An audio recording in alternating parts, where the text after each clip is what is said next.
Hello everybody, welcome back to 40 Days with Dietrich, our journey through the season of Lent. It is my hope that you're enjoying this journey together. I know that I am. Our passage today is taken from that compilation of Bonhoeffer's writings called The Testament to Freedom. The title given to this passage is Impractical Jesus.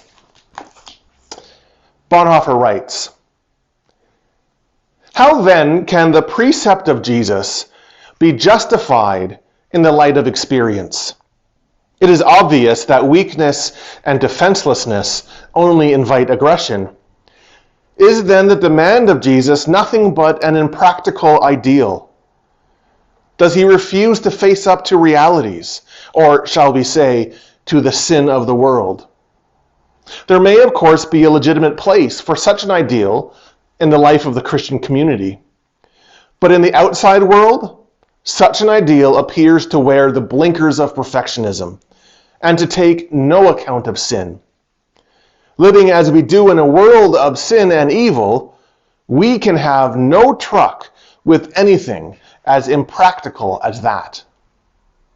Jesus, however, tells us that it is just because we live in the world, and just because the world is evil, that the precept of non-resistance must be put into practice. So that last sentence then gives us the indication of what Bonhoeffer is talking about in this passage. That begins by saying, how could the precepts of Jesus be understood? And you might think, well, what is he talking about? Well, he's talking about pacifism, non-resistance, the way of non-violence. For Bonhoeffer, pacifism, he was a devout and passionate pacifist. Despite his involvement in the plot to assassinate Hitler later on, he never actually gave up that pacifism or that call to non-resistance and his belief that that was the ethical stance that a Christian had to take against the violence of the world. And so that's kind of what he's talking about. And the question that he asks is, does the call of Jesus in regards to that, Bonhoeffer links pacifism with the Sermon on the Mount, turn the other cheek, go the extra mile, things like that. So does that call of Jesus, is that just impractical? Is that just completely out of left field, completely out to lunch? And I've actually heard people say that. Within the church and outside the church, as I've led Bible studies or book studies or things like that, and we've been talking about some element of Christian faith or spiritual life, and I've heard people say, well, it sounds nice, but it is completely unlivable, or it is completely unworkable today. It's impractical. And so this is the question that Bonhoeffer is wrestling with. Is the words of Jesus, or the words of Jesus, just so completely non-conducive to the way this world works? Because he says, hey, listen, it's obvious, isn't it, that weakness and defenselessness, like not responding to the evil with evil, not responding to aggression with aggression, well, that clearly just invites aggression. So is the demand of Jesus nothing but this fanciful wish, this impractical ideal, which might sound nice in the Christian community when everybody thinks the same way or is, politely gracious with one another.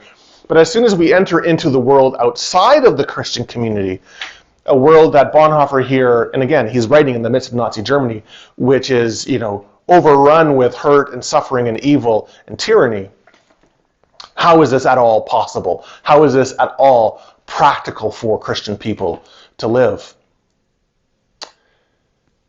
And yet what Bonhoeffer wants to say is, it is because the words of Jesus are so completely countercultural.